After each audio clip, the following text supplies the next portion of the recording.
کرامت صاحب، جو ایشو آپ نے اٹھایا ہے، میں 2012 سے لے کر ابھی تک اس بات پہ ڈسٹربڈ ہوں، اور فورسڈ کنورژنس جو ہماری بچیوں کی ہوتی ہیں، جس کو میں انڈر ایج میرج، یعنی کہ اس طرح تو جانے کی ضرورت ہی نہیں ہے ہمیں کہ کہیں کہ بچی کا مذہب کیا ہے. دا فیکٹ کہ آپ 12 سال کی بچی، 15 سال کی بچی کی شادی کرنا کسی بھی طرح سے انلیگل ہے پاکستانی قانون کے، اور پرٹیکولرلی پنجاب کے قانون کے خلاف ہے.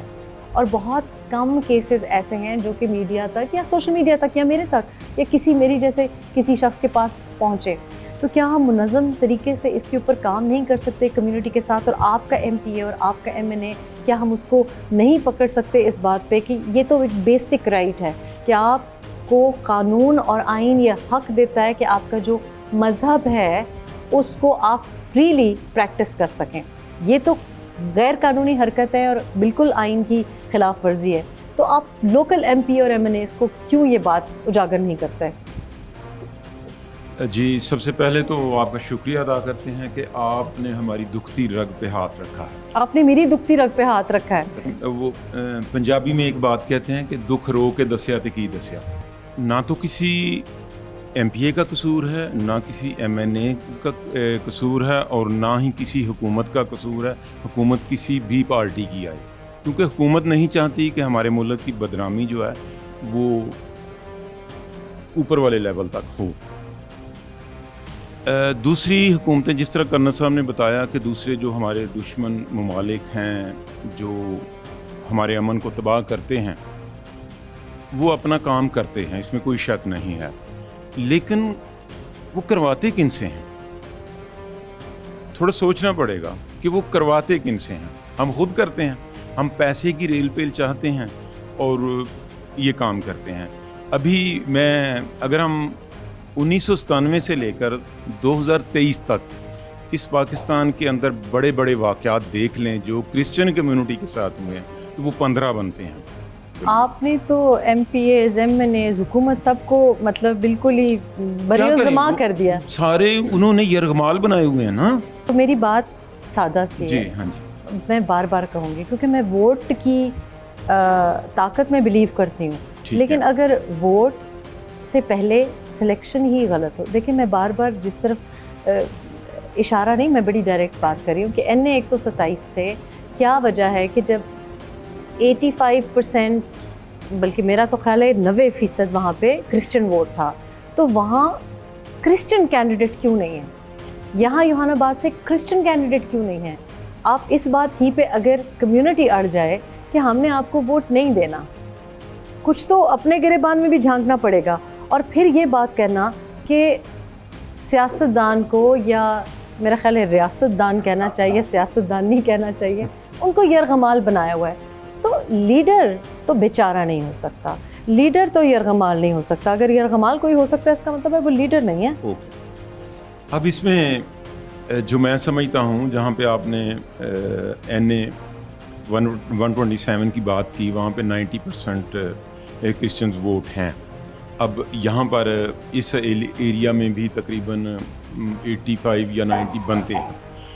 اب جب تک سلیکٹوکریسی ختم نہیں ہوگی تو کیسے آئے گا وہ کرسچن کینڈیڈیٹ؟ نہیں، لیکن میں تو کمیونٹی کی بات کر رہی ہوں. دیکھیں، میرا مسئلہ ہے، میں عورت ہوں، اور اگر میں آپ کی پارٹی جوائن کر لوں جی اور میں کہوں کہ ہاں بس مرد ہی میری بات کرتا رہے، تو پھر مجھے اپنے آپ کو بھی تو کٹہرے میں کھڑا کرنا چاہیے نا کہ آپ کیسے میری بات کر سکتے ہیں؟ مجھے ہی پتہ نا میرا مسئلہ کیا ہے.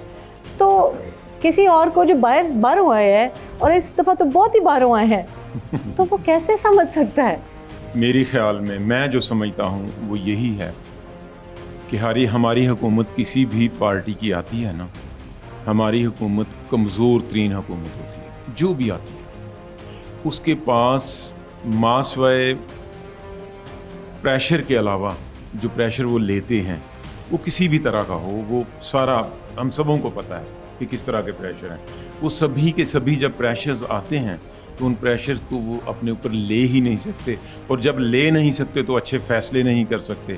میں نے ابھی جو میں بات سیاسی جواب آپ نے دیا ہے سلیم صاحب. آپ اس جواب پہ پلیز جمپ ان. آپ نے 194 چرچز جلنے کی بات کی. جڑامالہ کا بھی انسیڈنٹ ہوا ہے, تو میں مطلب یہ کب تک ہم دیکھتے رہیں گے کہ کبھی جوزف کالونی جل رہی ہے تو کبھی جڑامالہ جل رہا ہے.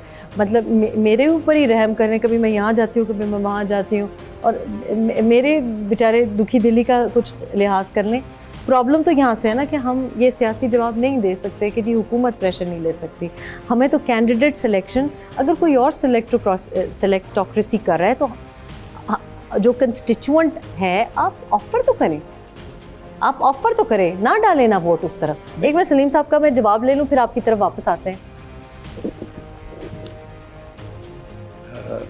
تھینک یو میڈم ریحان صاحبہ, آپ نے یہاں تشریف لائیں اور ہمیں موقع دیا کہ ہم اپنے دل کی باتیں آپ کے ساتھ کر سکیں اور یہاں کے جو مسائل اور ایشوز ہیں ان پر کچھ آپ کے ساتھ شیئرنگ کر سکیں. ابھی ہم نے جو مار کھائی وہ یہی ہے کہ ہم نے یہاں پہ اس لیول پہ کوئی اپنی جو ہے وہ سیپریٹ پالیسی نہیں بنائی کہ ہم یہاں سے ڈائریکٹلی اپنا نمائندہ کھڑا کریں اور اپنے نمائندے کو ہی ہم ووٹ دیں.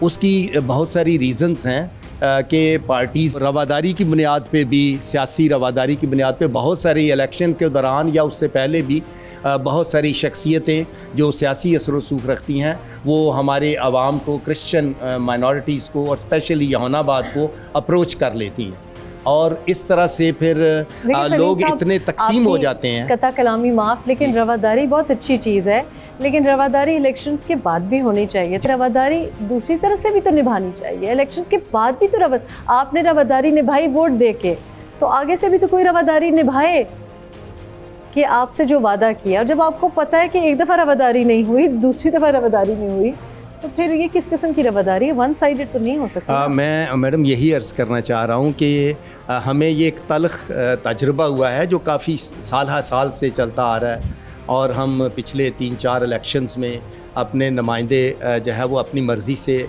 جو ہے وہ کھڑے نہیں کر سکتے اور نہ ہی وہ کامیاب ہوتے ہیں. اور ہم جو پارٹیز ہیں جو ان کے سیاسی پارٹیوں کے مرہون منت رہتے ہیں, لیکن اب سے ہم نے یہ سوچا ہے کہ ہم جہان آباد کی سیاسی جی بے شک دیر ہو گئی, لیکن ابھی بھی پاکستان اللہ خیر کرے ہمیشہ رہے گا, اور ہم جہان آباد کے لوگ جو ہیں ہم اگلا الیکشن جو ہے اس میں بھرپور کوشش کریں گے کہ ہمارے جو سیاسی لیڈرز ہیں ان کو آگے لائیں. اچھا, آپ کی پارٹی نے یہاں سے ووٹ اٹھائے ہیں اور ایک بڑا نام یہاں سے جیتا بھی ہے, لیکن بھائی ہمارے گلہ کر رہے ہیں کہ وعدہ کر کے وفا نہیں کیا, ابھی تک یہاں پہ آئے نہیں. یہ تو خیر سوال اس کی طرف ہم بعد میں جائیں گے. یہ بتائیں مجھے, سلیم صاحب کہہ رہے ہیں کہ سیاست میں سلیکٹ ہو یا الیکٹ ہو, لیکن اگر تجربہ ہو تو پالیٹکس کو بہتر سمجھ سکتے ہیں. تو یہ سوال مجھے بتائیں کہ اس بار جتنے لوگ سلیکٹ ہوئے یا الیکٹ ہوئے ہیں تمام پارٹی سے, کیا ان کا بہت زیادہ تجربہ مجھ سے آپ سے نہیں ہے, لیکن وہ بھی تو کوئی زیادہ امپاورڈ یا کوئی زیادہ با اختیار نہیں دکھائی دیتے. ہم سے تو بڑے سینئر بھی ہیں, بزرگوار بھی ہیں, بہت منجے ہوئے سیاستدان آئے ہیں, بڑی بڑی عہدوں پہ آئے ہیں. تو آپ کا خیال ہے سلیم صاحب کی یہ بات صحیح ہے کہ تھوڑا سا ایکسپیرینس ہو تو بہتر سیاست کر سکتے ہیں؟ جی میری بہن, تھینک یو ویری مچ, آپ یہاں پہ آئی ہیں اور یہ نوٹس کریں کہ آپ لوگوں نے نہیں بلایا, میں خود آئی ہوں, خدا آپ کو لے کے یہاں پہ آئی ہوں. اصل میں آپ کا جو سوال ہے اور ان کا جو انہوں نے بات کی بڑی کمپریہنسولی, جس کا مجھے بات کرنی پڑے گی. بات یہ ہے کہ ابھی ایک تو پہلے بات ہوئی کہ یہاں سے جیتنے کے بعد کوئی لیڈر یہاں پہ آیا کہ نہیں, خاص طور پہ مریم بی بی کے حوالے سے بات کی. میں چونکہ یہاں پہ مسلم لیگ نون کا نمائندہ ہوں, سچی بات ہے یہاں پہ بائبل کہتی ہے کہ سچائی کے ساتھ لپٹے رہو کیونکہ سچائی تمہیں آزاد کرے گی. میں یہاں پہ بالکل سچ بولوں گا. ابھی جب مجھے بھائی نے فون کیا, غوری صاحب نے, تو مریم بی بی نے اسپیشل یہاں پہ ٹیم بھیجی تھی. آصف ٹاؤن ہمارا جو یونین کونسل ہے 245 اور 246, وہاں پہ ہم لوگوں کو جگہ دکھا کے آئے ہیں, گلیاں, نالیاں, سڑکیں, سولنگ سب کچھ دکھا کے آئے ہیں. مریم بی بی نے ٹیم اسپیشل بھیجی تھی. اچھا, اگر وہ نہیں آ سکی تو ہم ان کے ویسے یہاں پہ نمائندے ہیں, تو یہ تو انڈرسٹوڈ سی بات ہے کہ ان پہ گلہ کرنا کہ وہ یہاں پہ نہیں آئیں, یہ کسی حد تک کہہ تو سکتے ہیں لیکن ان کے لیے شاید پاسبل نہ ہو. یہ میں ان کو